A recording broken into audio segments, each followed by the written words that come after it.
जो entire tourism sector ठप हुआ है। हमारे भी कुछ मुतालबे थे जो हमने सीएम साहब के सामने रखे थे। तो इस टाइम हम उम्मीद करते थे कि एक रिहैबिलिटेशन पैकेज अनाउंस होना चाहिए था, मगर ऐसे हमें डायरेक्टली कुछ बजट में सुनने को नहीं मिला है। चीफ मिनिस्टर उमर अब्दुल्ला ने इस साल 1.13 लाख करोड़ बजट असेंबली में पेश किया, जिसमें यूथ अफेयर्स और टूरिज्म सेक्टर के लिए जो है 432 करोड़ एलोकेट किया गया है, जो पिछले साल के मुकाबले 61 करोड़ ज्यादा है।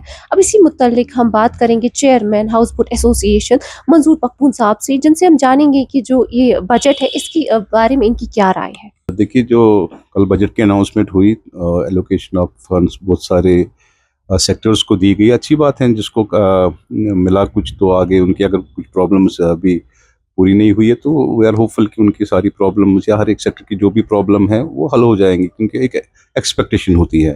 जो गवर्नमेंट हमारी होती है यहाँ पे, अगर कोई सेक्टर एलिंग पोजीशन में होता है तो इससे गवर्नमेंट जो उनकी हैंड होल्डिंग करता है।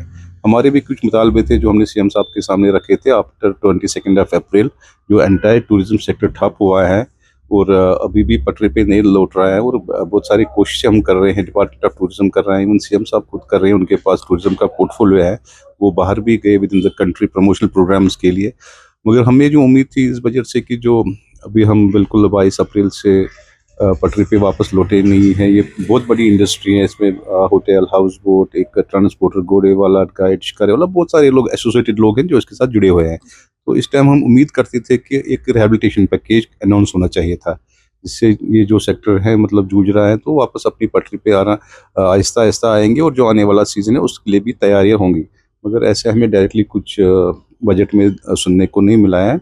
और अब उम्मीद करते हैं कि जो एनहांसमेंट बजट में थोड़ी हुई है पिछले साल से, तो हम ये उम्मीद रखते हैं कि जो हमारे मसले विद इन द डिपार्टमेंट्स हैं, जैसे उसमें हमारा पीडीडी है, हमारा फॉरेस्ट डिपार्टमेंट है, और एसडीए हैं, या फाइनेंशियल इंस्टीट्यूशंस हैं, हम उम्मीद करते हैं कि जब सीएम साहब के साथ हम दूसरी मीटिंग करेंगे, हम उनकी नोट्स में लाएंगे, हो सकता है तब हमारे मसले वो वहाँ पे हल मत करेंगे।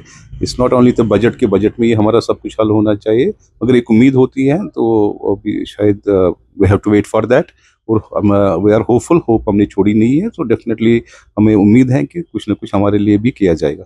तो ये थी इनके बजट के मुतालिक राय। जो कि टूरिज्म इंडस्ट्री है, इसके साथ बहुत सारी काफ़ी ज़्यादा एसोसिएट है, ये बहुत बड़ी इंडस्ट्रीज है, जिससे जो कि पूरी जम्मू एंड कश्मीर की इकनॉमी को बूस्ट करता है। तो कुछ जो इन्होंने गुजारिशें हैं इनकी सीएम साहब से, जो ये करना चाहते हैं ताकि टूरिज्म इंडस्ट्री को और भी वापस पटरी पे लाया जा सके। कैमरा पर्सन जावेद डार के साथ मैं नौशा बाइकबाल, एक्सेप्शन न्यूज़ के लिए।